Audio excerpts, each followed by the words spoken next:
Hey YouTubians, it's Tony here from We Try Anything. Channel likes try anything so you don't have to. In today's video, what we're going to do, we're going to take a look at how to use the CASIO DB-36, which has a module number of 2515.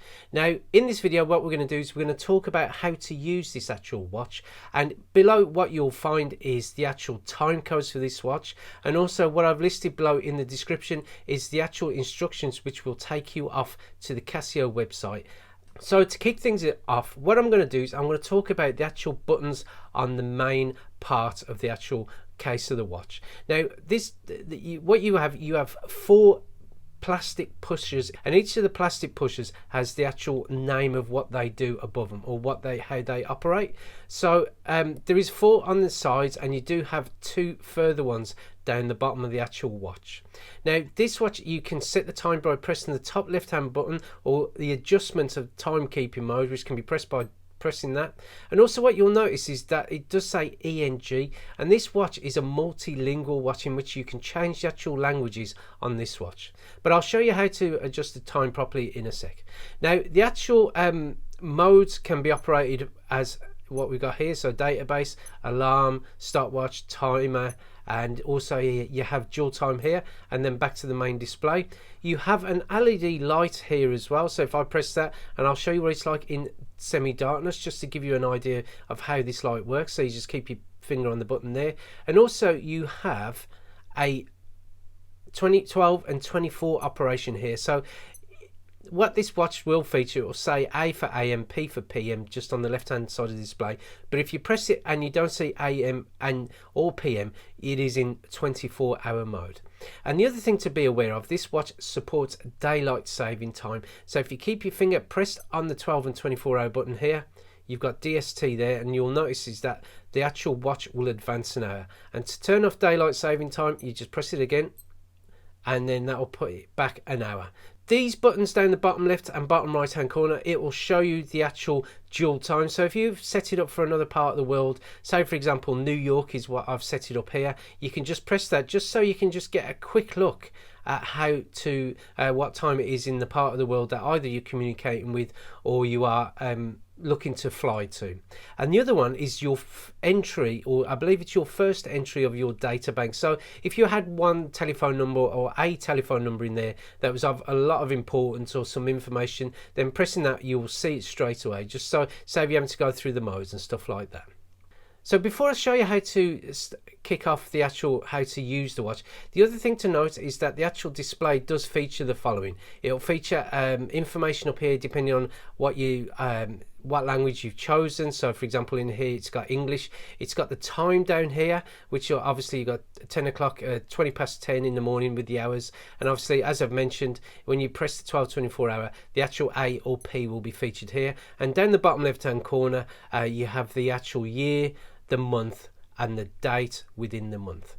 And down the very bottom you'll see it's when I talk about the actual alarms, whatever alarm you have activated and it's activated to go off at a certain time, what you'll notice is that there will be a little box just appear above these numbers here to say which one of the 5 alarms you have activated and whether you have the hourly signal activated as well. So that is the display in a nutshell. The other thing I'm going to start off with is how to adjust the date and time on the CASIO DB-36.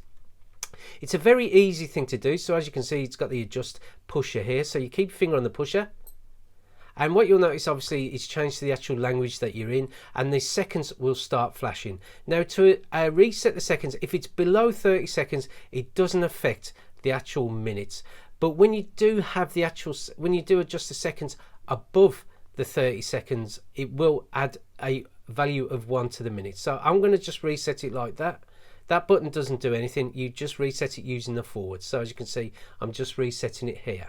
Now to move on, you press the mode button, and that will take you to the minutes. So for example, if you want to move the minutes by 1 or 2 or 3, or depending on what time you are, obviously you can do so. And if you want to move back in the minutes, so if you've gone too far ahead with the minutes you're looking to adjust, then you just press the reverse. The next one is the hours. And again, movement by pressing forward, and then back by pressing the actual reverse button here. And it is very easy to do. It's just it's a lot more simpler than a lot of the other Casios, because a lot of the other Casios you have to cycle through the actual time to get back to it, but this one you can just go backwards and forwards like that.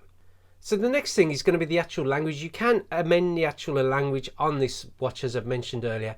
So what I've put on the screen is the actual list of languages that this watch will do.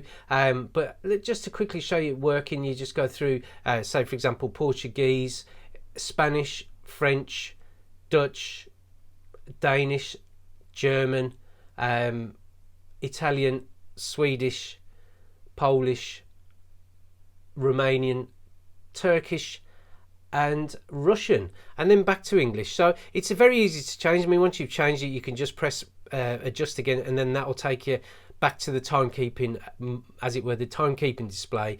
But again, as I say, very easy to adjust. You just go through the adjust button. The next thing I'm going to show you how to adjust is the date. So this is the actual date within the month, and again, forwards and backwards. The months, obviously forwards and backwards there, depending on what month you're in, and the actual year, again, forwards and backwards. Now it won't let you amend the actual day, because the day will be based on whatever date you put in, which is just, you know, saves you messing around with days and stuff like that. And then back to the seconds. So it's as easy as that. Now, one of the things I meant to have mentioned regarding the adjustment of the time is that you can, as opposed to using, so I'll just quickly show, as opposed to just talking to you about it, it's just to, you know, when you go through the modes, just to change the actual dates and times and stuff like that. And I've mentioned that you use the mode button, and that will allow you to cycle through it that way. But if you press the 12-24 hour button, you can actually cycle backwards through them in different times and dates and stuff like that you can adjust. So if you've gone too far ahead, you can just go backwards in terms of what you can adjust.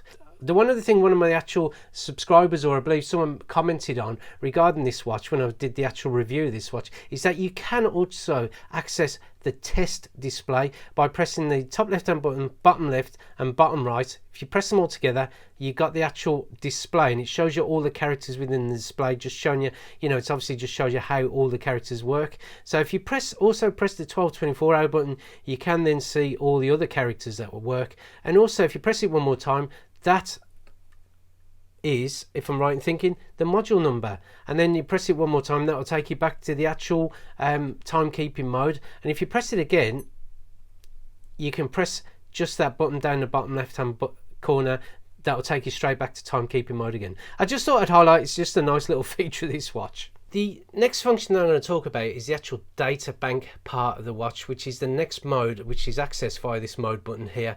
So the mode, if I press it, once you'll see a screen with an F and a number. The only reason why I'm mentioning it is that it only shows you quite quickly. That's the amount of entries that you've got left. This watch will store up to 30 data point entries. So when I press it, you'll see that it says 27 because I have 3 entries already put in there, and they're just 3 examples of no relevance really. So if I just press the mode button, you'll see it says data bank, and if I just use the forward and reverse, what it'll allow you to do is go through the actual data entries that you have in. Now the first data entry I believe will be shown on the watch when you do on the main timekeeping mode, when you do press that button here, but what I'm just going to quickly show you is how to use the data bank entry and put in a new entry and clear off a new entry as well. So just to put in a new entry, so for example this one here, you keep your finger on the adjust button here, and you'll start to see a flashing cursor like symbol going on here. And what you can then do is just press forward or backward to go through a list of characters that are available for you to use. So for example, if I want to use, say, pop in my name, so Tony, and then you press that right hand or the 12-24 hour button here to advance it one, just quickly go through it. So T-O, and you press the reverse if you've just gone a bit too far, so you just go backward, T-O, and then obviously N-Y. And then if I go backwards via this, keep my finger on it, you notice it will just automatically go backwards, and it goes through all the characters that are available to you via this option. Now I've popped in Tony, and then that's all I want to put in there. So if I just keep pressing the right button a few times, it will then go on to the actual entries that you can put within the field that's relevant to whatever name you're putting in there. So for example, let's go press the 12-24 hour to go through. So let's just go 0191, which is obviously going to be a Newcastle or Northeast designation, and then I can then just scroll through that. If I wanted a little hyphen just to split the number off, so let's go 1, 2, 3, then hyphen 1, 2, 3, 4.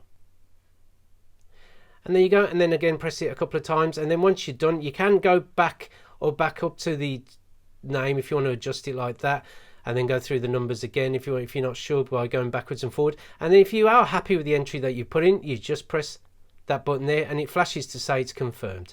Now if you want to clear off what you've put in, so if I go back to say something like DA, which is obviously just something I was messing about with, and I want to clear off that entry really quick without having to go through and clearing each letter and each number, you just press the adjust button here, and then you press the what is indicated as left and right, or mode and 24 hour, and then that's it. That clears the actual entry for you.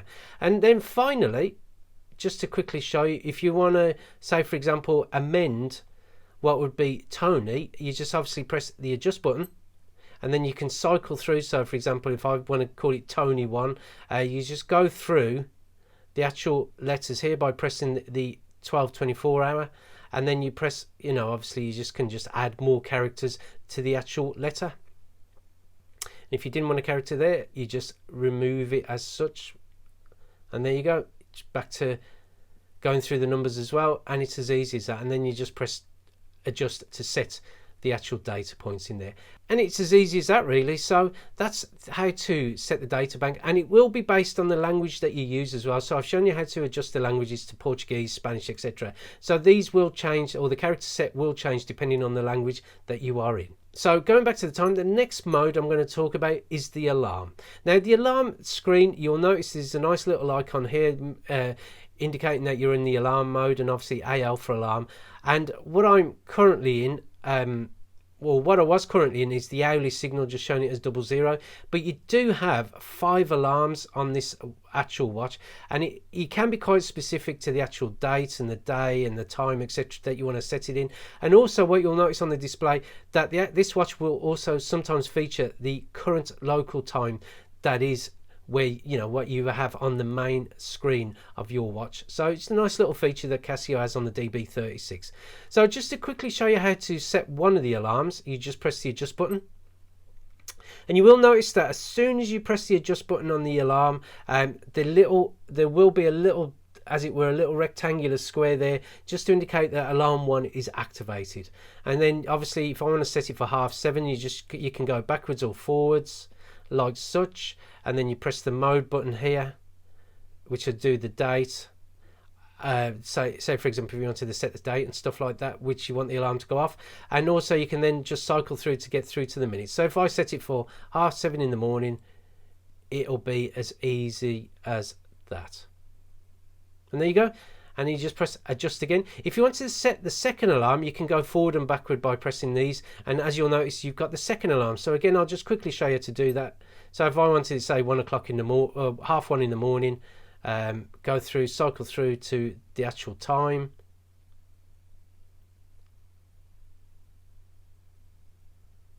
and there you go. That is now set for 7:30 in the morning and 1:30 in the morning, as indicated by there. But you can turn that off as well by pressing that button there. So if you didn't want it to go off at them times, depending on the alarm that you're in, so for example, this will allow you to switch on and off the actual alarm depending on which alarm you are in. So if you wanted to turn alarm 1 off, you just press that button, which will also activate the snooze function, but also it'll allow you to turn off the alarm. And again, if I go cycle through to number 2, you can then turn off that alarm for that, and the same for 3, 4 and 5. And also, as I said, it's got an hourly time signal. If you wanted that turned on so it'll chime on the hour every hour, you can just go to the 00 that you see featured here and turn on and turn off. And that's the alarm in a nutshell, really. It's as easy as that. And there is a little bit more to this alarm, which you can read in the instructions below, how to set the dates and stuff like that for that alarm, and they are featured there. But I just wanted to just show you the actual basics of how to set either of the alarms, or up to 5 alarms. The next function is the stopwatch, and the stopwatch is easy to operate. It is literally as easy as that. I don't think these buttons don't operate anything down the bottom. It's just literally what you have going on here. So that is start, stop, and then you reset it again there. And also you can, I believe, do a lap time, which is a split time going on here, and then release the split time, then stop it, then reset it. And I believe also what it'll allow you to do is first and second finishes. So if you wanted, say for example, you were timing a couple of two runners on a race, and the first one finishes a real super quick time of say 10 seconds and 98 hundredths of a second, you press the split button. Obviously the stopwatch is still going, and then if you want to record the second person finishing, you just press stop and then release the split time, and then that'll be your second recorded time, and then just press set again to reset it. The next mode I'm going to talk about is the countdown timer. So the countdown timer is denoted by obviously the hourglass and the TR at the top of the actual screen, and what you'll notice currently at this minute in time, it's set on 0. Now if I activate the actual countdown timer, it will count down from 24 hours or 23 hours 59 minutes and 59 seconds. And you will also notice, as I've mentioned earlier in the alarm, you will notice that the actual local time is shown on the watch as well. So if I press this button here, the 12:24 hour, that will activate the actual countdown timer, and if it, as I say, if it's at 0 or if it's set at 0, it will count down from basically 24 hours. So you can also clear it by, I'll show you again. You can also stop it by pressing 12:24 hour just here, and then you can clear it by pressing the set or the adjust button at the top here. Now you can also set or set your own time that you want to count down from. So if I wanted to count down say from 5 minutes, say, or let's make it a bit more different. So if I wanted to count down from 1 hour 15 minutes. So what I do is press the adjust button here, and you'll notice is that you will activate the actual blinking or flashing of the display, and then if I press forward or backward just to amend the actual time, so in this instance it's going to be 1 hour, and then use the mode button to advance it so I can adjust the minutes. So if I wanted to go for the minutes, you can do so here, and if I went over by accident, you can go backwards this way. And then if I press adjust at the top or the set button, and you'll notice it says 1 hour and 15 minutes, and then if I just press the 12:24 hour or the right button here, and you'll notice it will count down from 1 hour 15 minutes, and it's as easy to adjust as that. So I'll just stop that, and if I want to reset it to 0 again, you just press the adjust button, go back, mode, and it can go back to the 00. So if you ever do want to have that 24-hour timer activated, you can just do it via that. And that's the actual countdown timer. The next mode is going to be the dual time mode. Now dual time will allow you to view two different times or two separate times in two different time zones. So it's not like some Casio watches where you can set, like for example, different countries by like changing the actual or searching for the actual they normally have like a 3-letter display depending on the country or the time zone you're looking to adjust it to. You have to user adjust it yourself, and it will also allow you to do daylight saving time. So for example, certain parts of the world do not look or do not use the daylight saving time, and I believe it might be America in that aspect. I might be wrong, but so you can turn that on or turn that off depending on which part of the world you are looking to adjust the time for. It can be easily done by pressing the adjust button here, and then just by going through the hours as such here. And I believe you can also adjust the minutes as well if you wanted to. I mean, I have married them up, as you can see, with the actual local time here, because obviously it tends to be hours as opposed to minutes that the time zones are affected. But again, you can change that time depending on what you wish to use the dual time for. And then if I go back to, as I say, just go back to the hours. So if I wanted to put it ahead a certain amount of hours, obviously this is set in 24-hour time, 24-hour format as well, you can easily do so. So if I just pop it to 5 hours behind, which is how I normally set these watches, and it's as easy as that, and you just press adjust there just to set the actual dual time mode. And if you go back to the main timekeeping mode and press the bottom left hand button, whatever you set your dual time to be is what will be featured just quickly there. And that's it really. That's in a nutshell of this watch. There is a bit more to this watch, I believe, like for example the auto sort function and just the auto display and stuff like that, and they are in the description as it were in this instructions, which I've linked to in the description box below. But in a nutshell, I hope that will help you understand the CASIO DB-36 a little bit more better. And as I say, there are instructions below, and there is a review of this watch which I've linked to as well. And I hope this video has helped you understand this watch a bit more. And if you did like this video, then click on the like button, always helps. If you want to see more videos from the We Try Anything channel, including watches and tutorials and the like, then click on the actual subscription button below. And thank you for watching this tutorial. We look forward to seeing you next time. Take care now. Goodbye.